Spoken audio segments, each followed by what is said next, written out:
एका दिवसाच्या work from होमला कंटाळलेले मी दुसऱ्या दिवशी सकाळीच ऑफिसला जायला निघाली आणि आता हे मोटिवेशन असं होतं माझ्यासाठी, तर तुम्ही ते पुढे बघा. तर गुड मॉर्निंग गाईज. मी सकाळी सकाळी तयारी केली, ऑफिसला जायला निघाली, बट पाऊस काही थांबायचं नाव घेत नव्हता. म्हटलं चला आज बसनेच जाऊयात. तर बसनेच निघाली आणि माझा हा इनोसंट चेहरा बघा, काहीतरी ड्रामा चालू आहे, कारण यालाही टेकेरला जायची तितकीच घाई होती जितकं मला ऑफिसला जायचं होतं. पण मध्येच बोलत होता, मम्मा खरंच जायचं आहे का गं तुला ऑफिसला? म्हटलं हो बाळा, कारण मला तुझ्या चॉकलेटचे एक्सपेन्स पण द्यायचे आहे ना. मग त्याला छान वाटलं आणि मस्त आता हॅप्पी होऊन आम्ही मस्त ऑफिसला गेले. मी मस्त ऑफिसला जाताना मला वाईटही वाटलं की यांना सोडताना, बट जेव्हा यांना पाहिलं हे झोमॅटोवाल्या ताई, म्हटलं इथे कुठं आलं आहे वर्क फ्रॉम होम वगैरे, हेच मोटिवेशन भेटलं आणि छान असं ऑफिसमध्ये टाईम स्पेंड केला.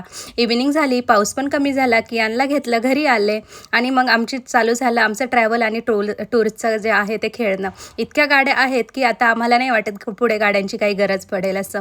त्यानंतर डॅडांना बाहेर जायचं होतं म्हणून कियांचे इतके नाटक होते, कारण आता 2-3 दिवस डॅडा नाही म्हणून त्याला इतकं वाईट वाटत होतं आणि असं रडत होता. चला बाय, भेटूया नेक्स्ट व्लॉगमध्ये.